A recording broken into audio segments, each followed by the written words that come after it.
They called us conspiracy theorists. They banned our channels. They throttled our reach. They said we were spreading dangerous misinformation. But today, September 23rd, 2025, the truth exploded across Capitol Hill. Google itself, not a whistleblower, not some leaked email. Google put it in writing to Congress that the Biden White House pressured them to censor you. And now they are admitting it. Yes, they said it was, quote, unacceptable and wrong. The biggest tech giant on earth just validated everything we've been screaming into the void for years. But this confession was only the beginning. What they admitted next will shake Silicon Valley to its very core. So keep on watching. But let me ask you something. If you built up $100,000 or more in investments, you really want all of it riding on the stock market? Think about it. Banks, billionaires, even entire countries loading up on physical gold and silver. Why? Because when markets swing, real assets hold their value. That's why I want to tell you about Noble Gold Investments. They make it simple to own investment-grade gold and silver, the same kind big players are buying, and you can actually hold it in your hand or put it safely in your retirement account. You've worked hard to build your wealth. Isn't it time you protected it? Noble Gold is family-owned, trusted by thousands, and ranked #1 in gold IRAs 4 years in a row. Their precious metal specialists are standing by to answer your questions and walk you through every step. Simple, safe, easy. Visit nextnewsgold.com. It's linked below. That's nextnewsgold.com. It's time to protect what you built. Call that number on the screen, 877-646-5347. And when you talk to the guys there, tell them Gary Franchi said hello. This is the big news right now. The big bombshell of the day. Google admitting political censorship on YouTube, promises to embrace free speech. This is huge. Jim Jordan dropping a bombshell thread today. And of course, you know, people are already reacting. Remember when they dropped a like? You couldn't put a thumbs down on the Biden White House because everyone knew that whole administration was a frickin' charade. They stole 2020. We couldn't even talk about it. Remember that? We couldn't talk about COVID. We couldn't talk about the election. We couldn't question any of the orthodoxy from on high. They would terminate you and try to destroy you. And in fact, they tried to do that to this very channel on a number of occasions during COVID. I don't even know how we survived, but what they do, they deleted video after video after video after video. And then this, remember this? They took the thumbs down. They took it away from the Biden White House. They took it from everybody because people are going to the Biden White House videos and just demolishing them because everybody knows they are fake. They were fake from the very beginning. Emerald City Journal says they should restore the censor dislike button also.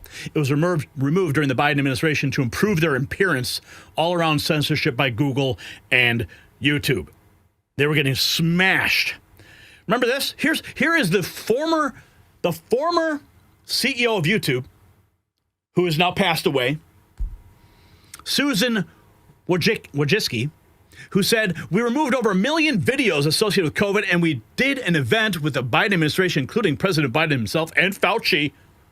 Well, maybe if she would have not deleted all that information, she would have learned something, and she might be here today.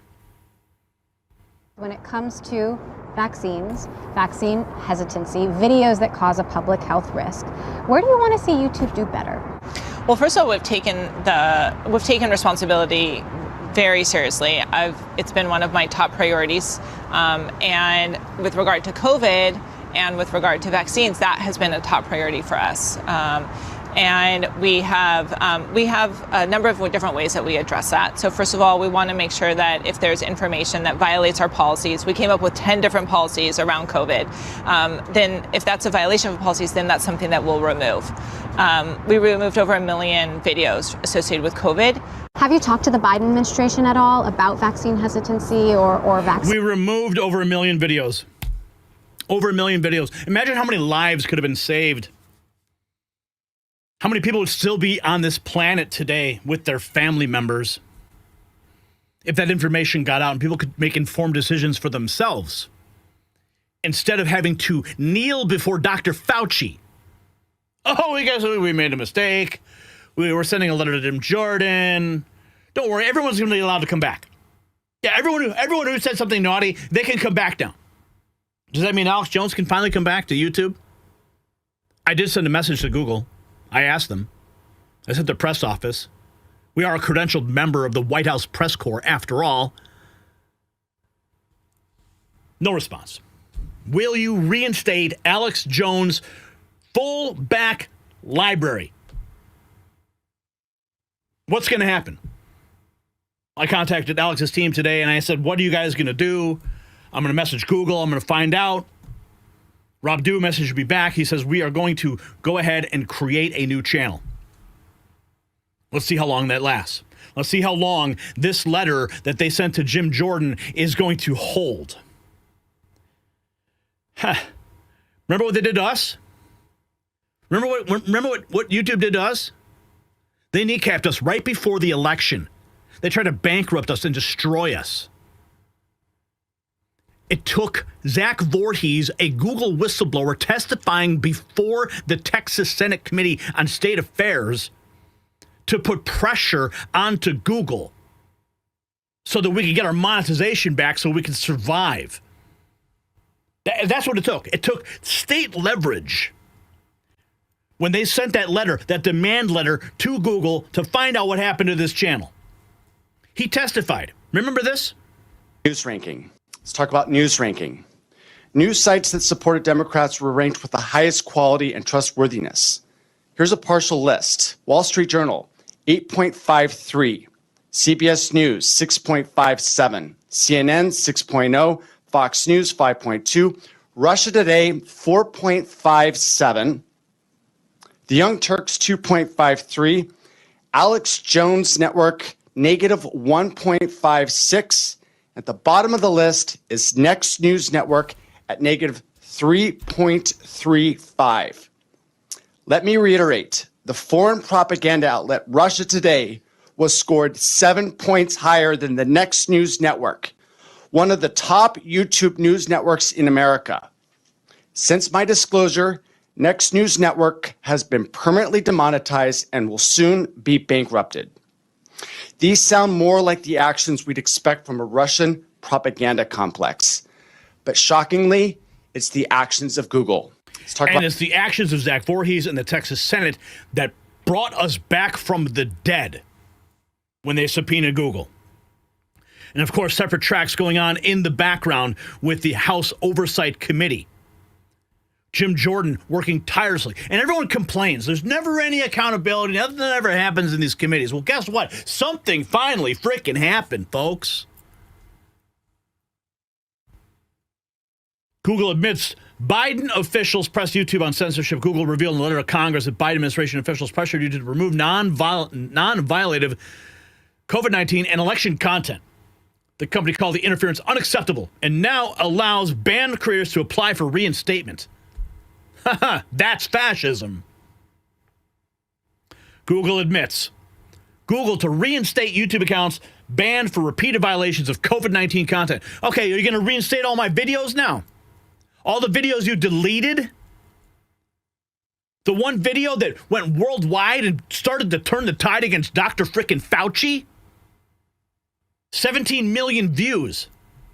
The late Dr. Rashid Buttar on this channel saying Dr. Fauci belongs in prison the month they declared the pandemic.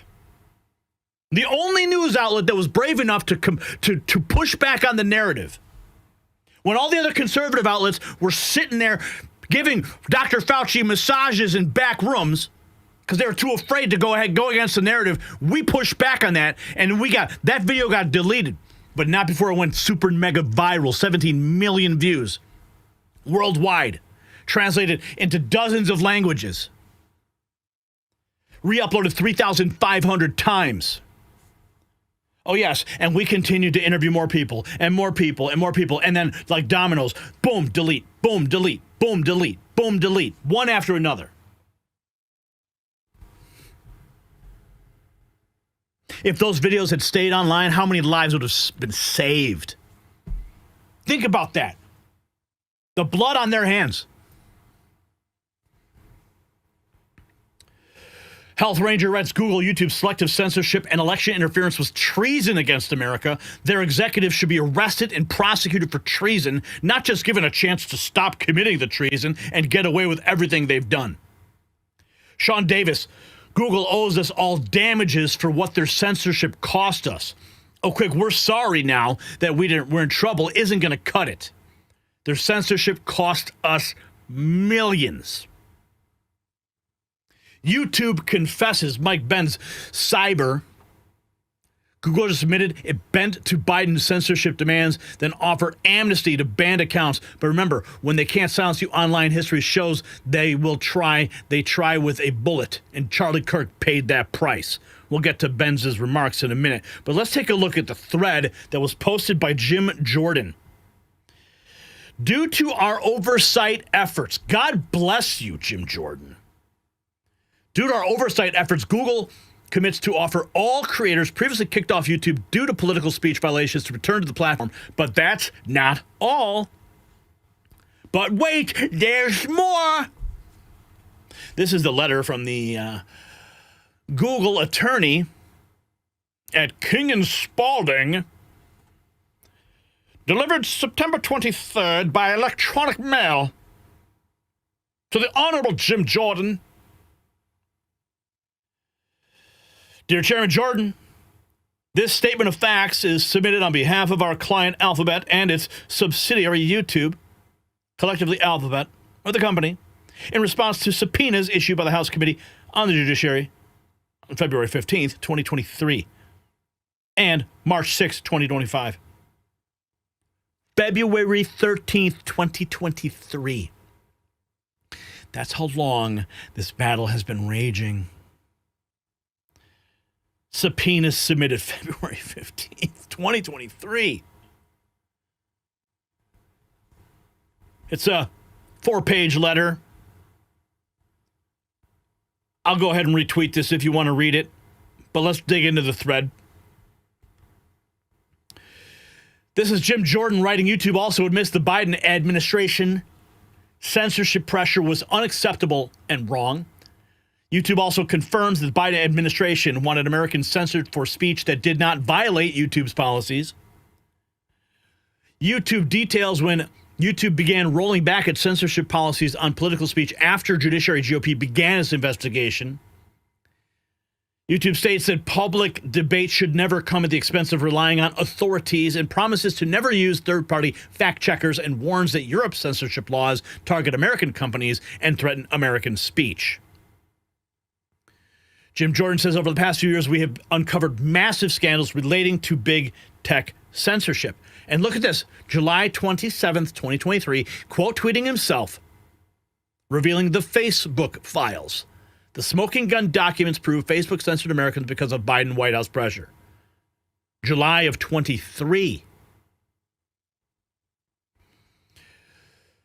7 hours ago, Jim Jordan also adding to the thread, during the Biden-Harris years under White House pressure, YouTube changed its policy to censor political debate on COVID and elections. Today, YouTube admits the censorship pressure from Biden administration was unacceptable and wrong. Point 10 of the lawyer's letter, it is unacceptable and wrong when any government, including the Biden administration, attempts to dictate how a company moderates content, and the company has consistently fought against those efforts on First Amendment grounds. Jim Jordan continues, now to make amends, the American people, and because of our work, YouTube is rolling back its censorship policies on political speech, including topics such as COVID and elections. You know that after the election, they eventually rolled back the election misinformation just before the 2024 election, just before it, because they knew it was going to come up. They knew that, and it was already past time. Their efforts to suppress any questioning of 2020 would have no effect because Biden was actively installed in the White House. So you could scream into the void all you want about 2020. It would make a lick of difference. They knew that.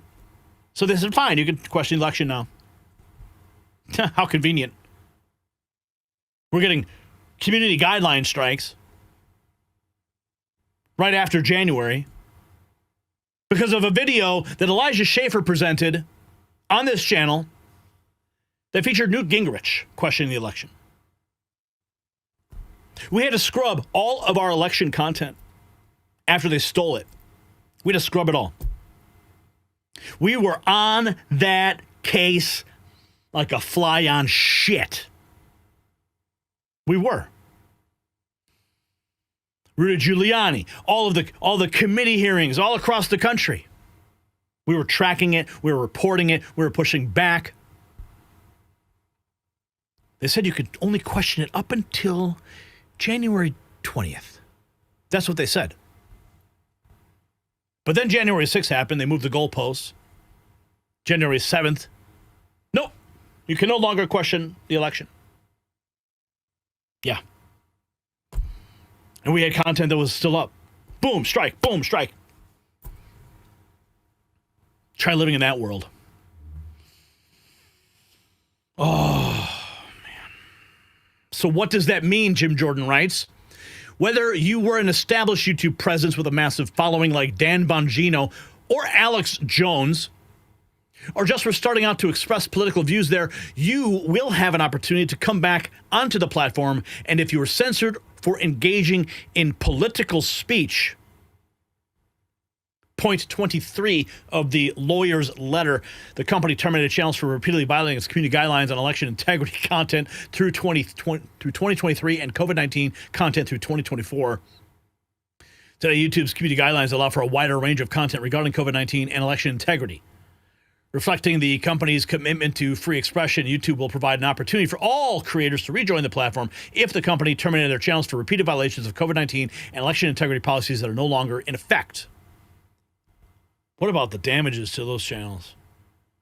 What about people?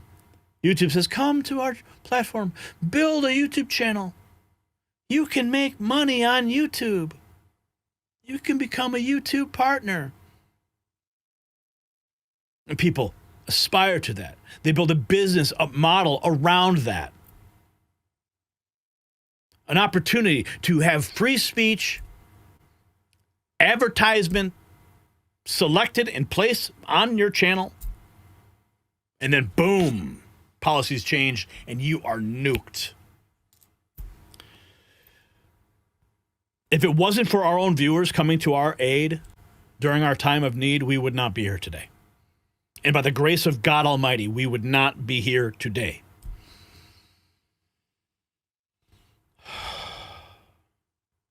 This is another victory in the fight against censorship. In August of 2024, Meta CEO Mark Zuckerberg wrote the committee a letter admitting that Biden pressured Facebook to censor Americans. Facebook censored Americans.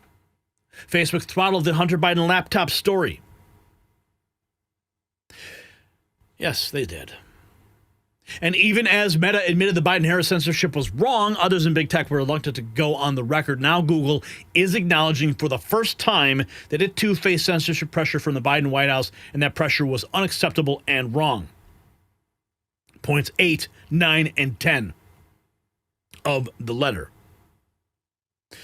Point 9 says, as online platforms, including Alphabet, grappled with these decisions, the administration officials, including President Biden, created a political atmosphere that sought to influence the actions of platforms based on their concerns regarding misinformation.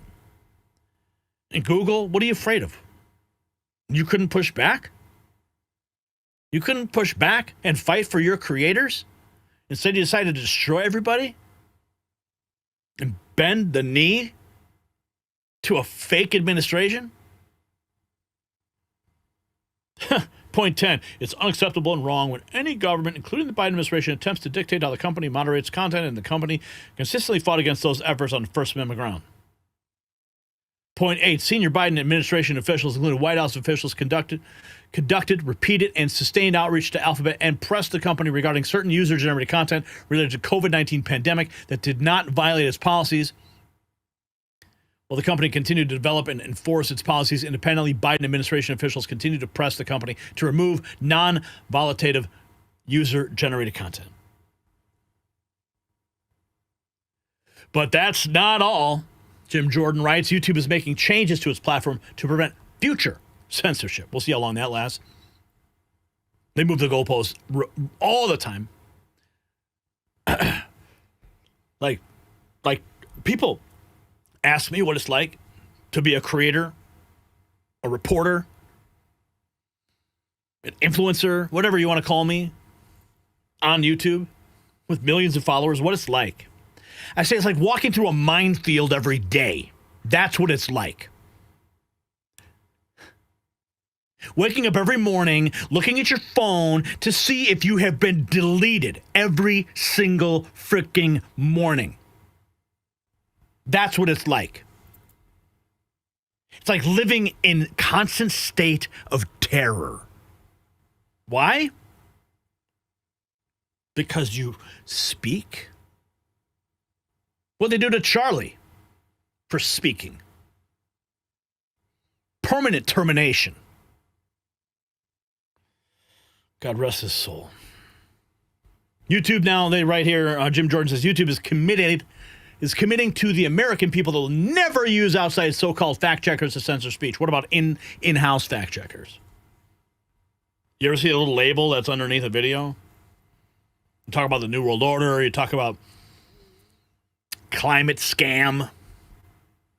You talk about whatever it is, the moon landing, JFK assassination. Talk about all these things, and you get like a label underneath your video. So this video will likely have a card, I think is what they call it, so you can have accurate information. No more telling Americans what to believe and not to believe. We'll see about that. This is what they wrote in point 21. In contrast to other large platforms, YouTube has not operated a fact-checking program that identifies and compensates fact-checking partners to produce content to support moderation. YouTube is not and will not empower fact-checkers to take action or label content across the company's services.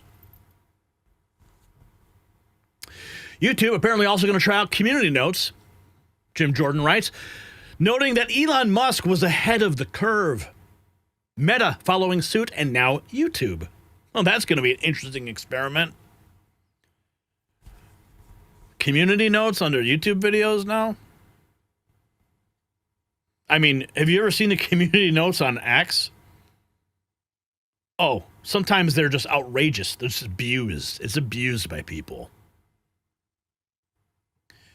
YouTube also began offering, point 22, YouTube also began offering a feature on YouTube beginning in June of 2024 that allows users to add notes to provide relevant, timely, and understandable context on videos. The pilot is available on mobile in the US and in English, and YouTube continues to collect feedback on the feature. YouTube also features an extensive comment section where viewers could comment and share their views on content posted by creators. That's what the comment section's for. So people can have a conversation about the content. That's what I always say, let's continue the conversation in the comments below. What do you think about this? Let's have dialogue. You want to do community notes now? That'll be abused.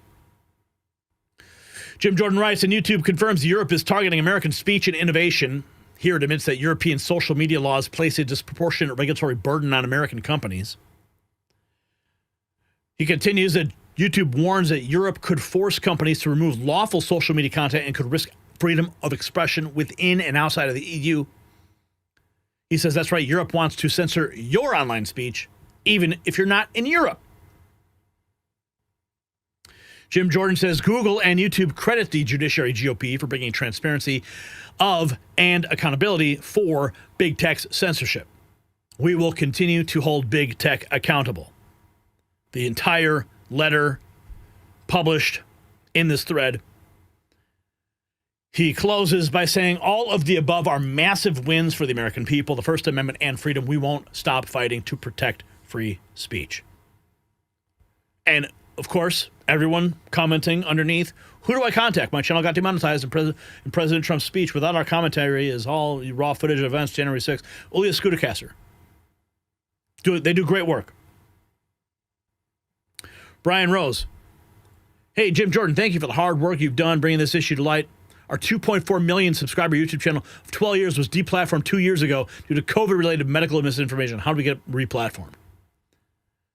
Chris Martinson, thank you, Jim Jordan. How can I tell that someone, however, I can tell that as recently as 2 weeks ago, YouTube was still censoring vaccine content and only cover actual science coming out, so Google's not being honest here.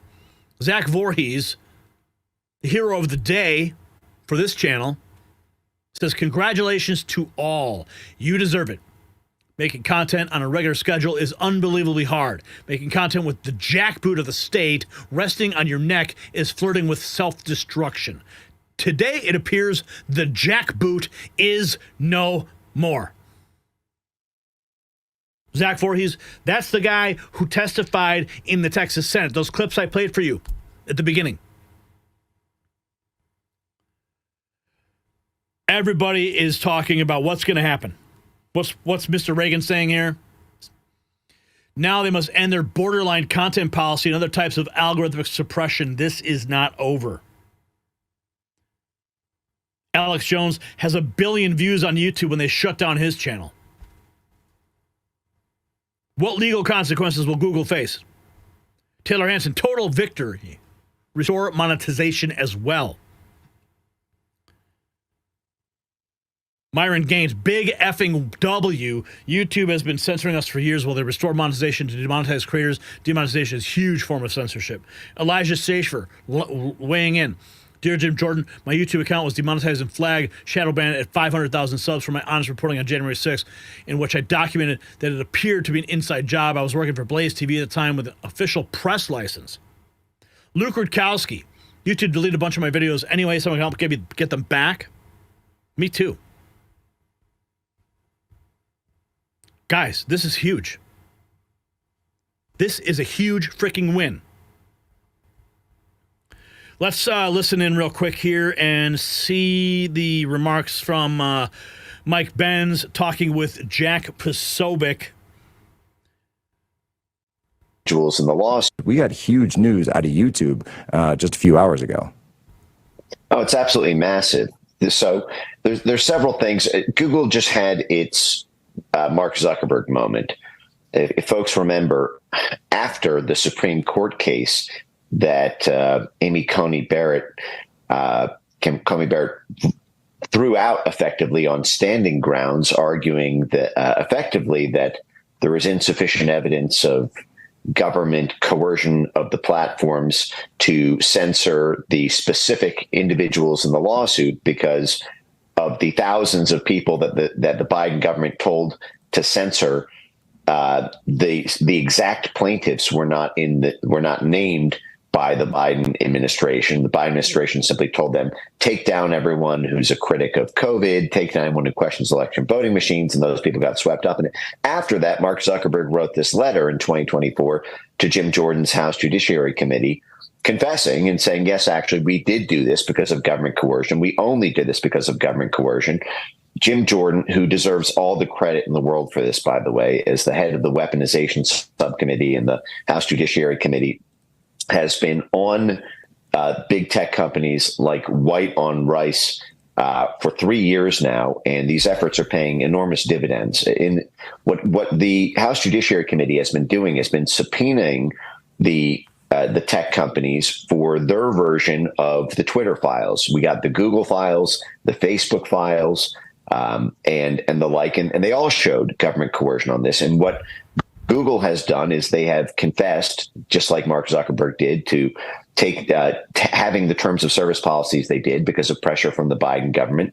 But then they went a step farther and offered effectively an amnesty, offered a right of return, if you will, to the exiled, banned social media accounts who criticized both COVID vaccines and COVID policies, as well as election denial. This was one of the big ways they completely rigged the 2020 election, is that almost every major right-wing influencer was kicked off of the biggest video platform on planet Earth and the second biggest website on Google on planet Earth. The number one most trafficked is google.com. The number two most trafficked is youtube.com. Both are controlled by Google, and offered them the ability to come back to the platform. And there's lots of reasons, in the background of this. There's obviously the fear of government pressure from any number of U.S. executive branch agencies, as well as legislative pressure. This was the trick that Democrats used to pressure the platforms to do censorship. This was the thing I was calling for in 2018, 2019, 2020, that Republicans need to do as counter pressure for free speech. Those same kind of pressure tactics are very effective because at the end of the day, these corporations have a fiduciary duty to maximize shareholder profits, and the government is the big customer for these companies, especially Google. Google was conceived of initially. It came out of a DARPA grant for a joint CIA-NSA program called the Massive Digital Data Systems Program. This is how Larry Page and Sergey Brin were in position to create Google, because their DARPA grant while they were Stanford PhDs was to create the architecture for Backpage, this predecessor to Google that turned into Google. And then Google became a military contractor the very year they went public. I think it was 2003, 2004. That Google has almost all of its major products and services because of the U.S. government. They only have Google Earth because they bought the CIA's Keyhole satellite technology. The list goes on and on and on. And Mike, just in the last minute that we have, I want to point out that one of the high-profile conservatives that we know faced this kind of government censorship was none other than Charlie Kirk himself. And you saw these increasing levels of censorship, and you've said, and I've said in the past, that as censorship increases, the ultimate form of censorship becomes censorship with a bullet. And that's exactly what happened with Charlie. Yep, and this is going to be with us for eternity. The fact is every great movement ultimately faces the day when one of its leaders faces that bullet. That is the telltale sign that they have no other way to stop you. And they did that to Charlie in his prime, and not even in his prime. I mean, Charlie was absolutely going to be a U.S. president one day, if not in the next 5 years, in the next 10, 20, 30, 40. I mean, Trump didn't become president until his 70s. This is and they cut him down with a bullet, as you said. And a lot of this was also because when people get to live in a bubble and all you hear is someone's fascist, someone's a Nazi, YouTube is bigger than TV. It's bigger than Netflix. It is the video content par excellence. We've built alternative institutions through places like Rumble, through X Video and the like. But the fact is, Google and Google monetization is where the big bucks are made for everyday content creators, apolitical ones. Exactly right. Mike Benz. If you got value from this report, tap subscribe. My final thought is next. So this is the watershed moment that we have been waiting for. Google just handed us the smoking gun. They admitted the Biden administration weaponized them against you, against your voice, against your right to question, to doubt, and to speak truth. For years, they gaslit us. They called us crazy, destroyed channels, ruined livelihoods. Today, they confessed it was all true. But here's what matters. They're only admitting it because Jim Jordan and House Republicans forced their hand. Without that pressure, they'd still be silencing you right now. This proves only one thing. When we fight back, when we demand accountability, when we refuse to shut up, even the biggest tech monopoly on earth has to bend the knee. So here's my question. Should executives who participated in this censorship conspiracy, should they face criminal charges and pay damages to creators? Or is that on the U.S. government side? Drop a yes or a no. Let's have a conversation in the comments. And while you're fired up, check out our merch shop. It's linked below. It's one of the ways you can keep us running even when they try to silence us.